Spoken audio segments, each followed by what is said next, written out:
সুপ্রিয় দর্শক, দৈনিক সংগ্রামের ডিজিটাল প্ল্যাটফর্মে স্বাগত জানাচ্ছি ইব্রাহিম খলিল।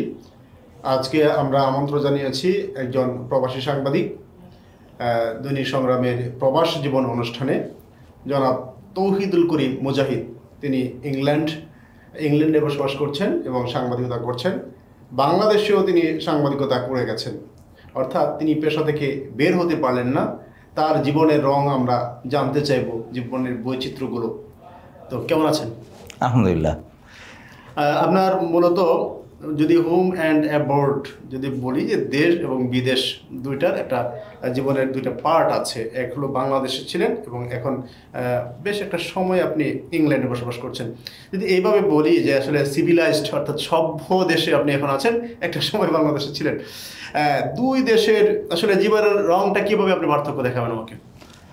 আসলে সভ্য অসভ্য বলে কিছু নেই, আমরা সবাই সভ্য। হ্যাঁ, একটি উন্নত দেশ, আমরা এখনও উন্নত ওইভাবে উন্নয়নের যে মাপকাঠি সেটাতে আমরা হয়তো আসতে পারিনি, যে জন্য আমরা এখনও আমাদেরকে অনুন্নত বলা হয়। বাট অবশ্যই কিছু বিষয়ে তো মোরাল পার্থক্য আছেই। তবে বাংলাদেশের যে বৈচিত্র্য, যে আচার, যে কৃষ্টি কালচার, যে সংস্কৃতি, যে আত্মিক যে সম্পর্ক একজন আরেকজনের সাথে, এইটা আমরা অনেক মিস করি ওখানে। বাট ওখানে যেটা আছে সেটা হচ্ছে যে আপনার, যেহেতু আমি লন্ডনে বাস করি, এটাকে অনেকটা গ্লোবাল রাজধানীও বলা হয়ে থাকে, সারা বিশ্বের একটা রাজধানী হিসেবেও চিহ্নিত হয়। একটা খুব গুরুত্বপূর্ণ শহর, যেখান থেকে সারা বিশ্বের রাজনীতি, পট পরিবর্তন এবং অনেক কিছুই সেখান থেকে আসলে অবজার্ভ করা বা নিয়ন্ত্রণ করা, এক্স্যাক্টলি গবেষণা করা, এগুলো সব কিছুই ওখান থেকে অনেকটা হয়ে থাকে। তো যে কারণে এটা একটা খুব ভালো সুযোগও বলা যেতে পারে যে ওখান থেকে বাংলাদেশকে একটু ভিন্নভাবে দেখা। তো অবশ্যই আপনি নিজেও বুঝেন যে আমরা যখন যেটার মধ্যে থাকি, ওটা থেকে ওইটার অবয়বটা কত বড় এটা বোঝা যায় না। কোরম্যাং বোঝে না যে ওর চারপাশটা কতখানি। তো এরকমই একই রকম আমরা যখন এখানে ছিলাম, তখন আমাদের নিজেদের ব্যাপারে আমাদের যে ধারণা, আমাদের যে চারপাশের যে অবয়বটা আছে, এটা আমরা বুঝতাম না। বাইরে গেলে ওটা আরও মানুষ ফিল করে, তখন দেশের প্রতি যেই ভালোবাসাটা অনেক বেশি তাদের মধ্যে জাগ্রত হয়। এবং বাইরে থাকলে যেটা হয় যে বাংলাদেশের ব্যাপারে ভালোবাসা, আত্মীয় পরিজনদেরকে মিস করা, এখানকার যে সময়গুলো আমাদের ফেলে যাওয়া, সেই সময়গুলো আমাদেরকে টানে। তো স্বাভাবিকভাবেই বৈচিত্র্য তো অবশ্যই আছে। বিদেশের জীবন আর স্বদেশের জীবনের মধ্যে অনেক পার্থক্য, এটাকে আপনি অনেকভাবেই ব্যাখ্যা করতে পারেন। বাংলাদেশে এক ধরনের সাংবাদিকতা করে গেছেন এবং নিশ্চয়ই ওই ইংল্যান্ডে গিয়ে সাংবাদিকতার ঢংটাও পরিবর্তন হয়েছে। এই দুইটা পার্থক্য যদি আমাকে একটু ইয়ে করেন, যে বাংলাদেশের ঢংটা কীরকম ছিল আর ওইখানকার এটা। বাংলাদেশ তো আসলে অনেক সংবাদের দেশ, এখানে প্রতিনিয়ত পরিবর্তন হচ্ছে, পরিবর্ধন হচ্ছে, বিপদ হচ্ছে, আপদ হচ্ছে, দুর্ঘটনা ঘটতেছে, যেগুলো কোনো আসলে লিমিটলেস, যেটা কোনো সিস্টেম নাই, যেটার মানে সঠিক কোনো পরিসংখ্যান নাই বা ধারণা নাই। এই জন্যে আমরা প্রতিনিয়তই দেখা যায় যে সংবাদ, এখানে সংবাদ মাধ্যমগুলো প্রতিনিয়ত নিত্য নতুন সংবাদ পরিবেশন করতে পারে। বাইরে যেটা হয় যে খুব সিস্টেমেটিক একটা দেশে আমরা বাস করি, যেখানে সব কিছু খুব সিস্টেমেটিক। ফলে একটা অ্যাক্সিডেন্ট হলেও হ্যাঁ, সব কিছু অনেকটা কন্ট্রোল, মানে ওখানে আপনি যা খুশি করে যাবেন, বিষয়টা এরকম না। এবং এটার জন্য আপনাকে এমনভাবে সুন্দর করে মেজারমেন্ট করা হয়, যেমন আমরা যারা মুসলমান তারা মনে করি যে আল্লাহ আমাদের দেখছে না, একটা ভয় আছে। ওই সব দেশে যেটা মনে হয়, ওখানে যারা বাস করে তাদের কোনো না কোনোভাবে ক্যামেরা দেখতেছে অথবা কোনো কিছু দেখতেছে, যে কারণে তারা রাস্তায় যখন চলে তখন তারা সেই সাবধানতা অবলম্বন করে। ফলে গাড়ি দুর্ঘটনা বলেন বা অন্যান্য যে কোনো বিষয় বলেন, অনেক বেশি একটু টাইট শিডিউলের মধ্যেই চলে, মানুষ নিয়ম মেনে চলে, নিয়ম ভাঙে না। নিয়ম ভাঙলে তার একটা লং টার্ম একটা বিচারের সিস্টেম আছে, যেটা তাকে নানাভাবে সামাজিকভাবে তাকে মানে একটা পরিস্থিতির মধ্যে নিয়ে যাবে, যেখান থেকে তার ব্যক্তিগত, সামাজিক, অর্থনৈতিক সব দিক থেকে সে সাফারার হবে, যে কারণে তাদের মধ্যে একটা ভীতি কাজ করে। এখানে যেটা নাই, এখানে খুব ওভার স্বাধীনতা, যা খুশি তাই করছেন, যা খুশি তাই বলছেন। ইভেন আপনি অন্যায় করলে এর বিচারে গেলেও সেখান থেকে আপনি রিলিফ পাওয়ার সুযোগ আছে। মানে অন্যায় করছেন, এই অন্যায় বোধটা আপনার মধ্যে জাগ্রত হোক আর না হোক, আপনি বের হওয়ার পন্থা ঠিকই বের করতে পারেন। ওখানে যেটা হয় যে অন্যায় করছেন মানেই আপনাকে শাস্তি যে কোনোভাবেই আসতে হবে। সো যখন আপনার জন্য আওতায় আসবেন, সেটা যে কোনোভাবেই হতে পারে, আপনার ক্রেডিট স্কোরের উপর ইম্প্যাক্ট করতে পারে, আপনার সামাজিক জীবনের উপর ইম্প্যাক্ট করতে পারে। আপনি যদি এমন কোনো অপরাধ করে থাকেন যেটা পুলিশ ইনভলভ হবে, তখন আপনি অ্যারেস্ট হতে পারেন, বিচারের মুখোমুখি হতে পারেন। নানানভাবে মানুষ সামাজিক এবং পারিবারিক এবং বলা যায় অর্থনৈতিক সকলভাবে মানুষ একটা সিস্টেমের মধ্যে থাকার কারণে মানুষকে ওই নিয়মের বেড়াজালেই থাকতে হয়। আচ্ছা, এই তো গেল অপরাধের একটা দিক, আর ভালো কাজের দিকটা যদি বলেন। ভালো কাজের বলতে মানে কোন, মানে আমি একটা ভালো কাজ করলাম, একটা অপরাধ আচ্ছা তো এইটাও একটা শাস্তির একটা আওতায় আসবে। হ্যাঁ হ্যাঁ এটা একটা সুফল আছে কিনা? এক্স্যাক্টলি, এটার অবশ্যই সুফল আছে। ওখানে যেমন ধরেন আমাদের দেশে আপনি ভালো কাজ করলেন মানুষ বাহবা দেয়, এর বাইরে কিছু দেয় না। কিন্তু বাইরে যেটা হয় যে বাহবার পাশাপাশি দেখা যায় যে আপনি ধরেন একটা চ্যারিটেবল কাজের সাথে ইনভলভ হলেন, ভালো কাজ করতেছেন, সরকার আপনাকে এটার জন্য, আপনি যদি আপনার একটা চ্যারিটি অর্গানাইজেশন থাকে, আপনি যদি ট্যাক্স পেয়ার হয়ে থাকেন, আপনি সরকারকে ট্যাক্স পেমেন্ট করেন, আপনি বেতনভুক্ত কর্মচারী বা ইনকাম করা মানুষ হয়ে থাকেন, আপনি যদি কিছু পয়সা দেন একটা ভালো কাজের জন্য, সরকার আপনার টাকার উপরে আরও 25% টাকা দিয়ে দিচ্ছে ওই প্রতিষ্ঠানকে। হ্যাঁ, ফলে আপনি আপনার পকেট থেকে ধরেন আপনি 100 পাউন্ড দিলেন, সরকার আরও 25 পাউন্ড দিয়ে এটাকে 125 পাউন্ড করে দিচ্ছে।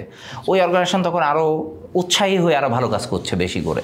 তো নানাভাবে ওখানে উৎসাহিত করা হয়। একটু ফ্রিডমনেসের দিকে যদি যায়, যে বাক স্বাধীনতা থেকে শুরু করে অন্যান্য যে স্বাধীনতার কথা বলা হয়, আসলে কতটুকু ভোগ করছে? বাক স্বাধীনতা 100%, ওখানে প্রচুর বাক স্বাধীনতা আছে, বাক স্বাধীনতা নিয়ে কোনো অসুবিধা নেই। কিন্তু অবশ্যই আপনাকে সিস্টেমেটিক হতে হবে। যেমন হচ্ছে যে আমাদের দেশে স্বাধীনতা বলতে বুঝি যে আমি রাস্তা বন্ধ করে মাইক বড় জোরে জোরে বাজাবো, আপনি ঘুমাইতে পারলেন কিনা এটা কোনো বিষয় না। হ্যাঁ, উনি বলবে যে এটা আমার বাক স্বাধীনতা, উনি যা খুশি করছেন, কিন্তু ওখানে এইটা নাই। আপনার বাক স্বাধীনতা আছে, আপনি কথা বলেন, কিন্তু নির্দিষ্ট টাইম আছে। আপনার ঘুমানোর টাইম 8টার আগ পর্যন্ত আপনি শব্দ করেন, অসুবিধা নেই। 8টার পরে কোনো শব্দ করতে পারবেন না, যাতে আপনার প্রতিবেশী বা আরেকজন ডিস্টার্ব হয়।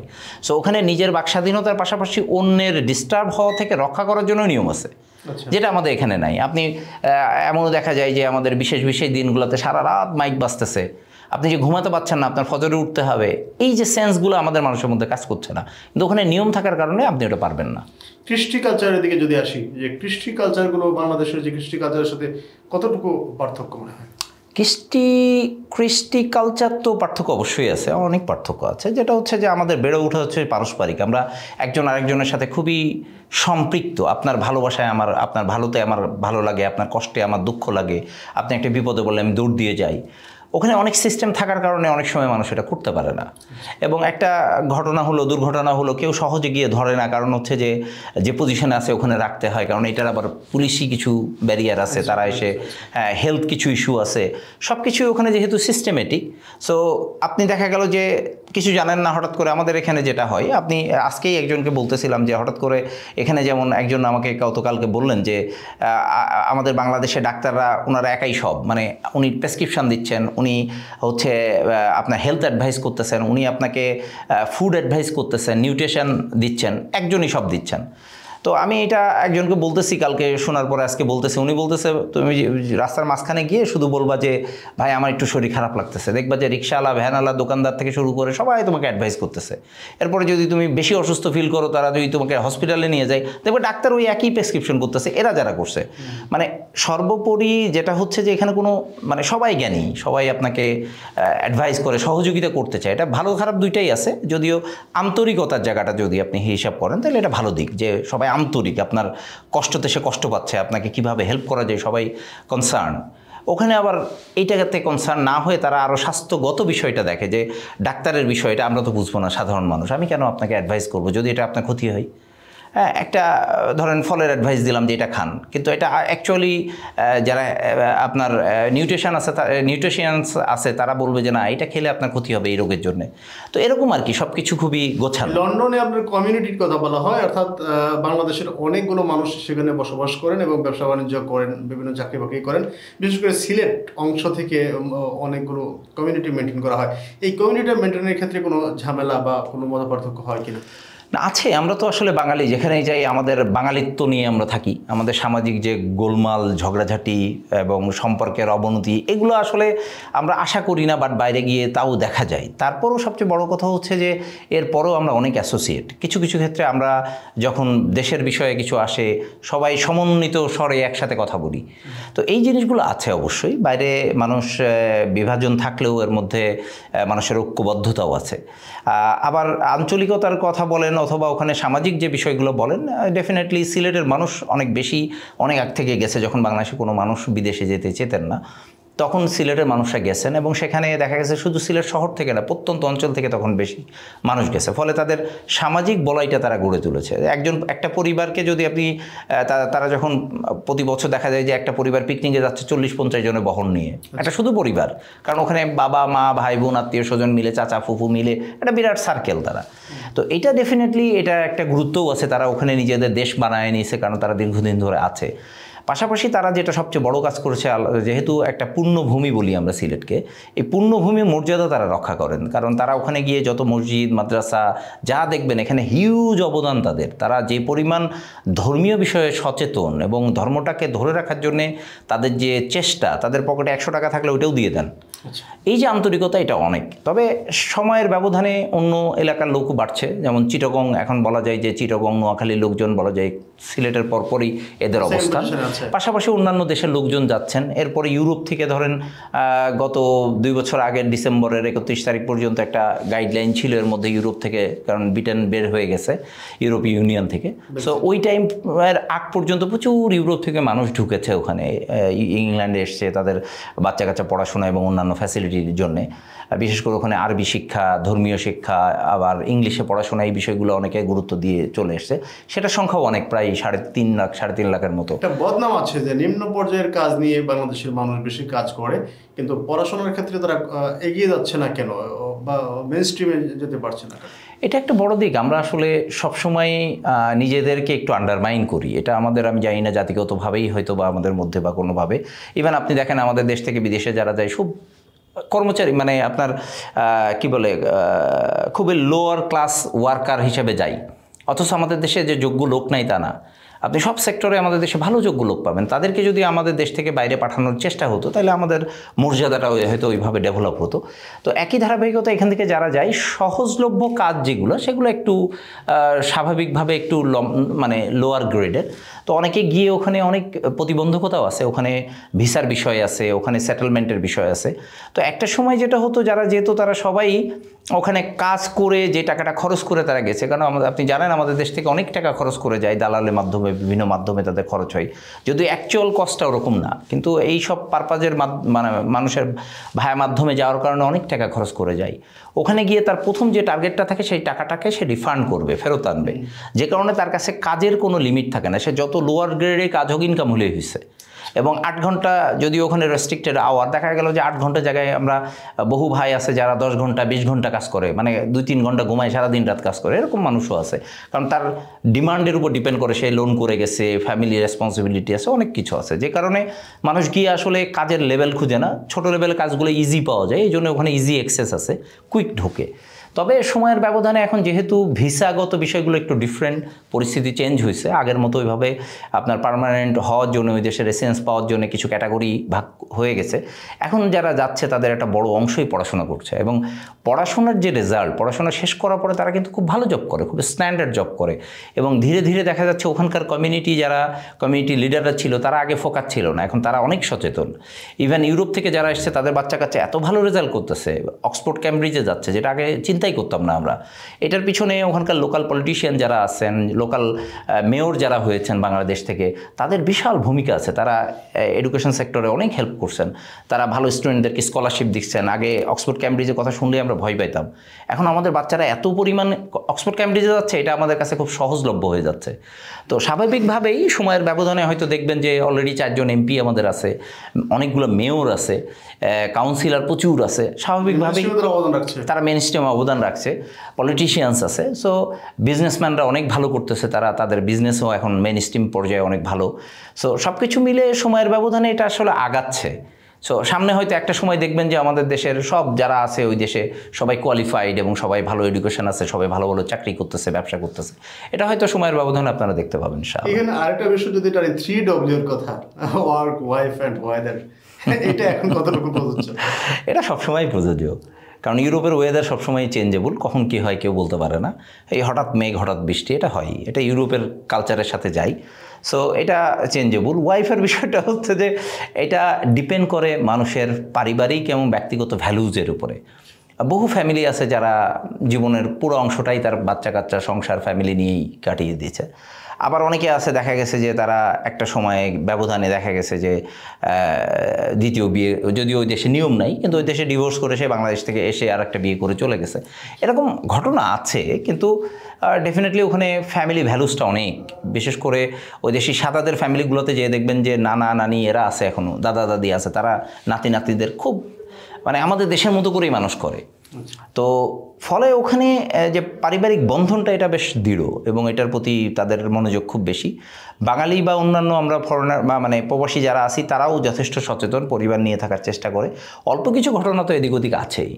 আর একটা কী বললেন, ওয়েদার, ওয়াইফ, আর একটা ওয়ার্কটা আসলে এখন যেটা বললাম যে আসলে অড কাজ থেকে অনেকে বের হয়ে যাচ্ছে। আগে বেশিরভাগ ছিল রেস্টুরেন্ট বিজনেসের উপর ডিপেন্ডেন্ট, তারা শুধু ওই ক্যাটাগরির মানুষজন নিত এবং তাদের শিক্ষাগত যোগ্যতা একেবারেই ছিল না।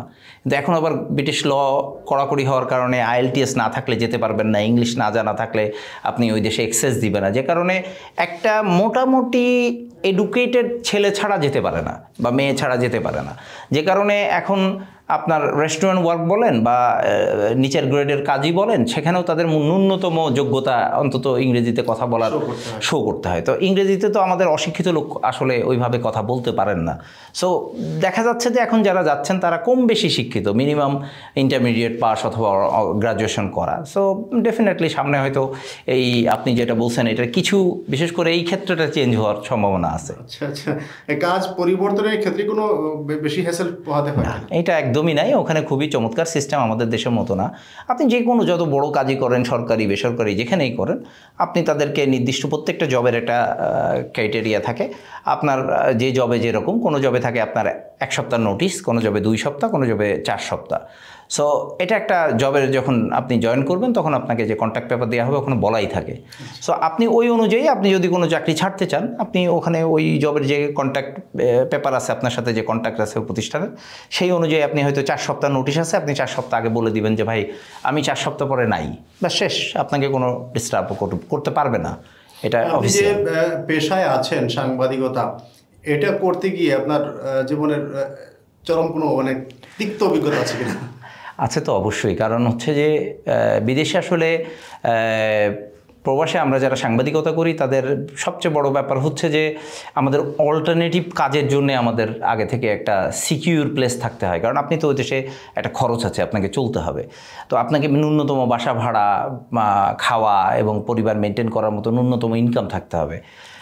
টেলিভিশন বা পত্রিকায় যারা কাজ করেন এটা অনেকটা ভলেন্টারি, কারণ ওখানে ইনকাম, এই সেক্টরে ইনকাম জেনারেট করা ওই প্রতিষ্ঠানের জন্যও ডিফিকাল্ট, এবং একজন সাংবাদিক ওই পরিমাণ সম্মানও পায় না, যে কারণে অনেকেই যোগ্য সাংবাদিক যারা সরে গেছে, অনেকেই হয়তো ফ্রিল্যান্সিং করতেছে। বিশেষ করে এখন সোশ্যাল মিডিয়াতে যেহেতু ইনকামের একটা সুযোগ তৈরি হয়েছে, অনেকে সোশ্যাল মিডিয়াতে ইনকাম আসার কারণে তারা বের হয়ে মানে টেলিভিশন বা পত্রিকা সেক্টর থেকে বের হয়ে ব্যক্তিগতভাবে অনলাইন প্ল্যাটফর্মগুলোতে কাজ করছে। বাট কম বেশি দেখা যায় সবাই অন্য কোনো আরেকটা কাজ সাথে রাখে, কারণ চলতে তো হবে, এখান থেকে ইনকামটা ওইভাবে আসে না।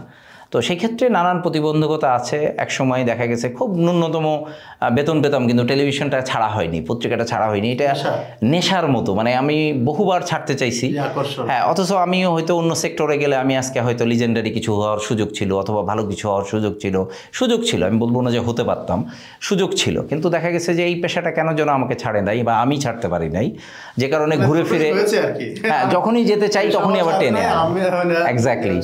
বাট ইনকামের দিক থেকে এই সেক্টরে আমরা যারা আছি তারা খুব বেশি ধনী হতে পারি নাই, কোনো রকমে আমাদের জীবিকা নির্বাহ করতে পারি, এই আছে। খাদ্যাভ্যাসে কোনো ঝামেলা হয় না ওখানে, বিশেষ করে ব্রিটেনে। আমি তো বহু দেশে থাকছি, এর আগে রাশিয়াতে থাকছি, তো খাবার দাবার ওইভাবে বাঙালি খাবারের সন্ধান পাওয়া, মরিচ পকেটে রাখতে হতো, পাওয়া যেত না।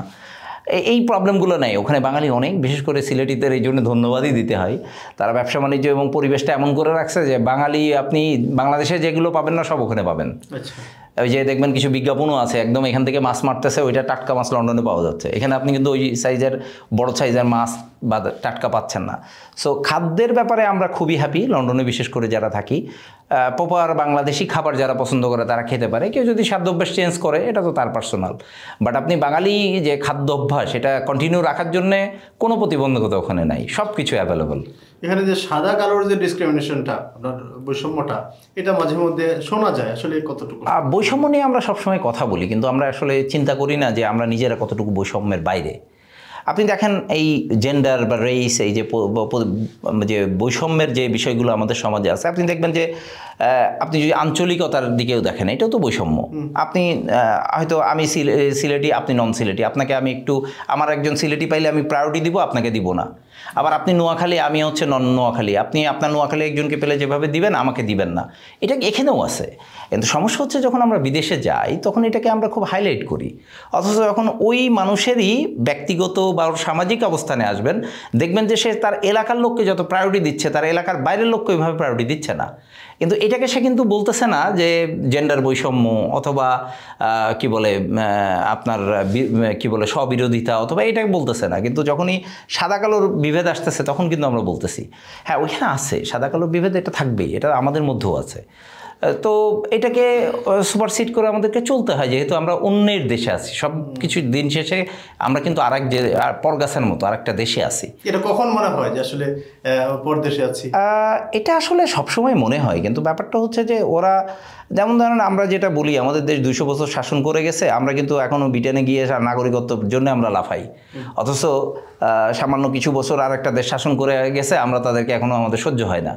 তো বৈষম্য তো সবখানেই। এখন যেটা হচ্ছে যে ওখানে গিয়ে ওখানকার যে ফ্যাসিলিটিস, ওখানে যে মানে পাসপোর্টের যে ভ্যালুজ, অর্থনৈতিক যে অবস্থা, সব কিছু মিলে আমরা অনেকেই হয়তো প্রাউড ফিল করি যে ওই দেশের নাগরিক, যে কারণে আমরা হয়তো বাংলাদেশকে খাটো করে দেখি। আবার ওখানে বহু মানুষ আছে যাদের বড় সংখ্যার মানুষ আছে যারা নিজের দেশকে এখনও ভালোবাসে, মনে করে যে ওইটাই আমার দেশ।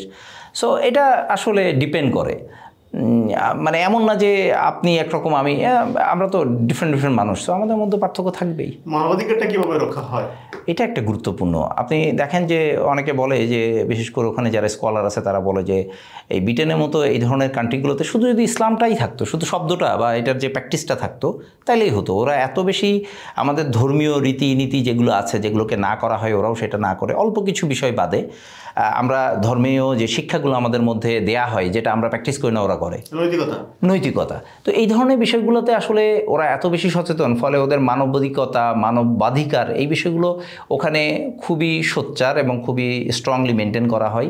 আদালত আছে, আদালতে অন্তত আপনি এটার ব্যাপারে খুব এতটুকু বিশ্বাস আছে যে আপনি অন্তত একটা কিছু স্পেসিফিক কেস ছাড়া, যদি খুব সিরিয়াস লেভেল, ওই যেটা বললেন জেন্ডার রেস বা এই ধরনের যে বৈষম্যের বিষয়গুলোর, এটার একটা সার্টেন লেভেল আছে, আপনি নির্দিষ্ট লেভেল পর্যন্ত একদম সব কিছু ইকুয়ালি সাপোর্ট পাবেন।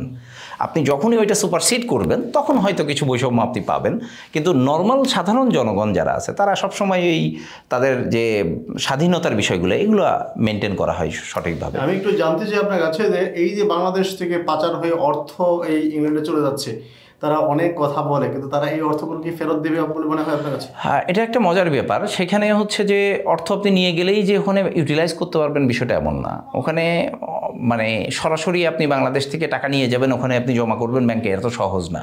এটা অনেক প্রক্রিয়া আছে। ধরেন এখান থেকে টাকাগুলো বাংলাদেশে সরাসরি কেউই নিতে পারে না, বিশেষ করে ইউকেতে কেউ নিতে পারে না। টাকাগুলো কিভাবে নেয়? টাকাগুলো নেয় হচ্ছে ব্যবসায়িক মাধ্যমে। দেখা গেলো যে ওখান থেকে আপনাকে একটা পারপাস বিজনেস করতেছে সে তখন এখানে দেখাচ্ছে, এখানে যে আপনার ইনভয়েস করতেছে, ওভার ইনভয়েস করতেছে, বেশি টাকা পাঠিয়ে দিচ্ছে, ওরা ওখানে আবার প্রোডাক্টের দাম ওইভাবে ধরে দেখাচ্ছে এটা আমার ইনকাম। সো আবার সেখানে গভর্নমেন্টকে ট্যাক্স দিয়ে রাখতেছে, ফলে ওইটা বৈধ। আর আপনি এখান থেকে যদি আপনি মনে করেন যে 1 মিলিয়ন পাউন্ড আপনি পকেটে করে নিয়ে যে ব্যাংকে ঢুকায় দিবেন, এত সহজ না। আপনাকে ধরবে, আপনি ওখানকার সরকার আপনাকে ধরে ফেলবে। আপনি এই টাকা পেলেন কোথায়, এটা সোর্স কি, আপনাকে প্রুভ করতে হবে। সো এই জন্যে একদম সহজভাবে নেওয়া যায় না। তো বাংলাদেশে যেটা হয় সাধারণত ব্যবসায়িক মাধ্যমে ওভার ইনভয়েস করে নেওয়া হয়। অনেক সময় দেখা যাচ্ছে এই টাকাগুলো ট্রান্সফার করা হয় মিডল ইস্টে কোনো দেশে, যেই দেশের সাথে ইংল্যান্ডের টাকা ট্রানজেকশান আছে, তারা ওখান থেকে কোনো ব্যবসায়িক চেইনে মাধ্যমে ওই টাকাগুলো নেয়। অথবা ওই যে ভার্জিন আইল্যান্ড বা কিছু ওই যে আইল্যান্ডগুলো আছে যেখানে আপনার ওই যে আপনার ওই যে ব্যাংকিং চ্যানেলগুলো আছে, সেখানে আপনি মিলিয়ন মিলিয়ন টাকা রাখেন, কেউ জিজ্ঞেস করবে না, ওখানে ট্যাক্স ফ্রি। সো ওই জায়গাগুলোতে আপনি টাকা রেখে ওখানে বিজনেস পরিচালনা করেন, ওখান থেকে আপনি কিন্তু ব্রিটেনের ব্যাঙ্কগুলোতে আপনি অ্যাকাউন্ট করতে পারেন। সো ওখান থেকে, যেটা এর আগেও আপনি দেখছেন অনেক নিউজে এই ধরনের, অনেকে বাড়ি কিনছে গাড়ি কিনছে এগুলো নিউজ এসছে। সো তারা ওই পারপাসটা ইউজ করে। ইংল্যান্ড দীর্ঘদিন ধরে মুরলীপনা করছে, তাদের মুরলীপনার মূল মন্ত্রটা আপনার কাছে কি মনে হয়? তাদের ল অ্যান্ড অর্ডার খুবই স্ট্রিক্ট, খুবই সুন্দর। ইভেন আপনি যদি মন্ত্রীও হন এবং আপনি যদি অপরাধ করেন আপনাকে ধরা হয়। তো একটা রাষ্ট্র যদি তাদের কাঠামোগত বিষয়গুলোতে, অ্যাডমিনিস্ট্রেটিভ জায়গাগুলো খুব ক্লিয়ার থাকে, তখন সে অন্য জায়গায় গিয়ে মাতুব্বারি করতে পারে। আপনি যদি আপনার পায়ের নিচে মাটি শক্ত রাখেন, তখন আপনি কিন্তু জোর দেখাইতে পারবেন না। আপনার নিজেরই যদি দুর্বলতা থাকে, আপনি পারবেন না। তো আমাদের যেটা হচ্ছে যে আমাদের মাটিগুলোকে আমরা নিজেরাই এটাকে এমন নরম করে ফেলেছি যে এখানে আসলে আমাদের স্ট্রেংথটা কমে গেছে, যে কারণে তারা মুরলীপনা করে আর আমরা করতে পারি না। আপনার কাছে মনে হয় আর কতদিন তারা মুরলীপনা করবে?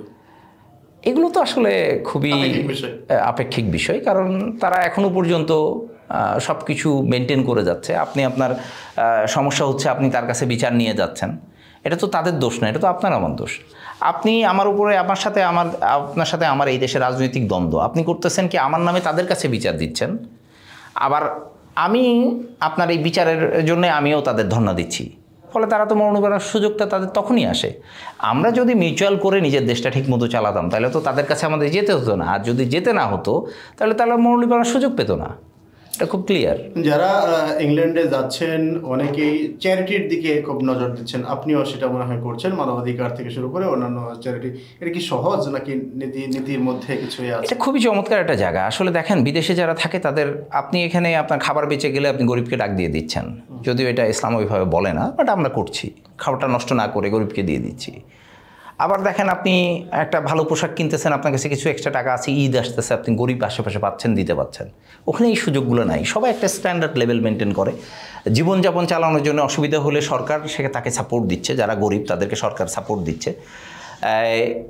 এখন যেটা হচ্ছে যে প্রত্যেকেরই একটা নির্দিষ্ট টাকা তাদের হাতে থাকে, এবং আমরা যারা মুসলমান তাদের একটা দায়বদ্ধতা আছে। তারা আমাদের আঞ্চলিক, সামাজিক, পারিবারিক যে গরিব মানুষ আছে তাদের জন্য আমাদের ফিল হয়, আমরা চেষ্টা করি তাদেরকে একটু স্বাচ্ছন্দ্য দেওয়ার জন্যে।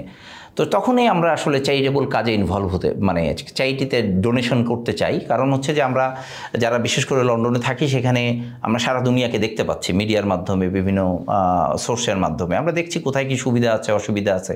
যেখানে দেখছি সে মানুষ কঠিন অবস্থায় আছে, খেতে পাচ্ছে না, পড়তে পারছে না, তখন আমাদের মন কাঁদে। আমরা হিউম্যান বিং, আমরা মানুষ। আর আমাদের মধ্যে, বাঙালিদের মধ্যে মানবিকতা একটু বেশি, যে কারণে বাঙালিরা কিন্তু অনেক বেশি ডোনেশন করে।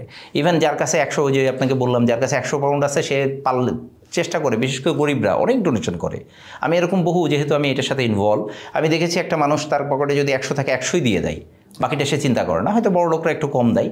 তো গরিব মানুষের মধ্যে অন্যকে হেল্প করা বা মধ্যবিত্ত যারা আছে ওখানে, তাদের মধ্যে প্রবণতা অনেক বেশি, যে কারণে আর তারা যেহেতু সরাসরি কাউকে হেল্প করতে পারছে না লোকাল এরিয়াতে, এই জন্য তারা এই চ্যারিটেবল সেক্টরে পয়সা দিচ্ছে, ওদের মাধ্যমে তারা এইসব আমাদের মতো দেশগুলোতে সহযোগিতা করতেছে। শেষ প্রশ্ন, জি, শেষ জীবনে কি করবেন? বাংলাদেশে ফিরবেন না ওইখানেই থাকবেন? এটা তো আমার দেশ, সবসময় তো মন টানে। আমি তো, আপনি জানেন, বছরে প্রায় 3-4 বার আসা হয়। এই যে 16 তারিখে গেছি নভেম্বরে, আবার চলে এসেছি। তো যখনই আসি, মাটিতে পা দেওয়ার সঙ্গে সঙ্গে মনে হয় আমার দেশে ফিরে এসেছি। মানে তখন ওই ফিলিংসটা আপনি বুঝবেন না যারা আছেন। যদি বাইরে থাকতেন, আপনি পা দিলেই মনে হতো যে এতদিন পরে দম ছাড়লেন, এরকম। তো এই অনুভূতি থাকেই। তারপরেও কিছু দায়বদ্ধতা, কিছু পারিবারিক, সামাজিক কিছু ইনভলভেন্সি থাকে, যেটা আপনি ইগনোর করে চলে আসতে পারেন না। তো সব কিছু মিলে আছি, ভবিষ্যৎ আল্লাহই ভালো জানে। তবে ডেফিনেটলি দেশের তো টানবেই, এটা তো অবধারিত। সো যদি সম্ভব হয় সব কিছু ম্যানেজ করে, বাচ্চারা একটু বড় হলে, তারা যদি ক্যাপাবল হয়ে যায়, তখন হয়তো সুযোগ হলে দেশে চলে আসবো ইনশাআল্লাহ। অসংখ্য ধন্যবাদ এবং কৃতজ্ঞতা দৈনিক সংগ্রামের স্টুডিওতে আসার জন্য। আবারও আপনাকে পাবো নতুন নতুন অভিজ্ঞতা শেয়ার করার জন্য। ততক্ষণ আমাদের সাথেই থাকুন। সুপ্রিয় দর্শক, এখানে শেষ করছি প্রবাস জীবন অনুষ্ঠান। আপনারা ভালো থাকুন, সুস্থ থাকুন। আপনি যদি কিছু বলেন দেশবাসীর জন্য। সম্মানিত দর্শক যারা দেখছেন, আমাদের জন্য দোয়া করবেন। আমরা যারা প্রবাসে আছি, আরও বেশি যাতে দেশের সাথে সম্পৃক্ত থাকতে পারি, দেশের বিভিন্ন প্রয়োজনে অপ্রয়োজনে কল্যাণের কাজে আমরা যাতে নিজেদেরকে নিয়োজিত রাখতে পারি, আমাদের পারিপার্শ্বিক, সামাজিক এবং অর্থনৈতিক যে সমস্যাগুলো আছে এগুলোতে যাতে আমরা যারা প্রবাসী একটু ভালো জীবন যারা আল্লাহ পাকের মেহেরবানি আমরা একটু ভালো জীবনে আছি বলা যায়, তারা অন্তত আরও সচেতন হব, আমাদের প্রতিবেশী আত্মীয় স্বজনকে আরও বেশি সহযোগিতা করব, সার্বিকভাবে দেশটা যাতে এগিয়ে যায়, বৈষম্য এবং আমাদের ভিতরে বিভেদটাকে দূর করে আমরা প্রবাসে যারা থাকি তারা যাতে আমাদের দেশীয় রাজনীতির মতো করে আমরা বাইরে নিজেদেরকে বিভাজিত না করে সম্পৃক্ত থাকি, একসাথে থাকি, সেই জন্যে সেই প্রচেষ্টাই যেন আমাদের থাকে। আমাদের জন্য দোয়া করবেন, দেশে সবার আমাদের জন্য দোয়া করার জন্য অনুরোধ করে আমাদের প্রতি আপনারা সবসময় ভালোবাসা দেখান, কৃতজ্ঞতা জানায় আমিও বিদায় নিচ্ছি। আসসালামু আলাইকুম। ধন্যবাদ সবাই।